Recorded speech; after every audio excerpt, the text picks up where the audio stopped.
first thing today is to speak in English. Forgive me. Dear friends, I greet you with sincere friendship, also on behalf of the delegations from Italy and the Vatican. In my heart, and I hope also in your hearts, there are two truths. One that conveys sadness and pain, and the other that gives joy and strength. Which is the sad truth? In the world, people are dying too easily. Life is despised, rejected, raped, and killed. Every day, too many men and women, too many children and elderly, too many families are becoming poorer, are persecuted and abandoned. They cry out for justice, peace and mercy, but they do not find them. And in the land of our fathers in the faith, in the land of the patriarchs and the prophets, in the Middle East, in the Holy Land, in the land of Jesus, too much blood continues to flow, and too many leaders seem resigned to impotence, in submissions to evil and to death. And now, the good news. The love of God is not in crisis. The love that Jesus came to teach us towards every man and woman is not in crisis. Each one is someone to love, every person, to the weakest and the desperate, and at the same time, enemies of this very love of Jesus. It is love for those who suffer martyrdom and those who cause martyrdom. Jesus does not ask us to pray only for the good, but also for sinners.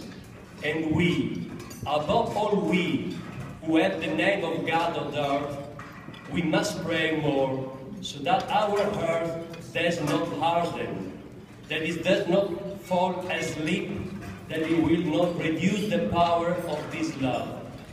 The world is evil, but we have the medicine to cure it. It is wonderful to see that here, in this room, we can be friends with those who might otherwise have remained strangers and foreign to us. Whether Syrians or Iraqis, Jordanians or Israelis, not enemies, but neighbors, so close to my heart as to become a brother of mine. This is a miracle. This is the miracle of love. It does not depend on us. We can claim no merit. It is a miracle that can be multiplied if we teach people to love, starting in our homes with your children. In history, the winners are those who do not stop loving, those who want to make of humanity the family of the children of God without borders. Yes, I repeat this because I have been a witness to it. The love of Jesus is not in crisis, and we cannot afford to allow it to enter into crisis in the hearts of people and of nations, of cultures and of legislations. Today, Divine Providence has sent us a humble and determined man, someone who is free and brave, and is making this message extraordinarily attractive. He is Pope Francis, the Pope of imaginative love. I bring you his greeting. I spoke to him in his study in a private audience before coming here. The Pope knows what potential this prayer breakfast of ours has, what a driving force we come before the world.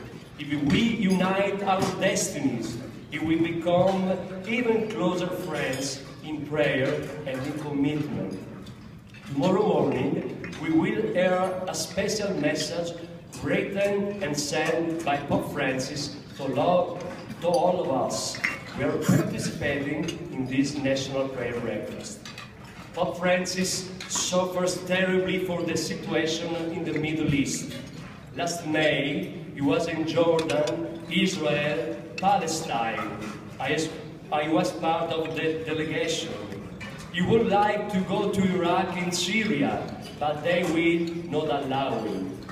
He is constantly sending messages to the persecuted populations, Christian and Muslim, of Asia and Africa, forced to suffer diabolical violence, to flee their homes with nothing and nowhere to go. Pope Francis has inherited from another great Pope, John Paul II, the dream of building a center in the Holy Land, in Nazareth, a home for all the families of the world. It will be the home of the Pope for families, in Nazareth, where it all began, where Jesus experienced a human family, a home, and a job. In Nazareth, where it all began, he come and begin anew. I have the privilege and the responsibility of presiding over the Vatican Foundation International Center Family of Nazareth, called for by the Pope to carry out this great project, in agreement with which the nations, institutions, and international organizations, we can make programs and projects which come to aid to the family, and especially to the families of the Middle East. We want the family to be a special means of dialogue, encounter, and peace among religions and people of goodwill. That the family will once again be a good, just, and lovely school of life for the generation to come, for our children who find themselves ever more orphans, deprived of fathers and mothers. How wonderful it would be to be able to count on you, on each one of you, on your prayers, on your experience and capacity to accomplish this great dream quickly. The fact that we are here in the Spirit and the name of Jesus gives us hope. And hope is always constructive. Hope never gives up.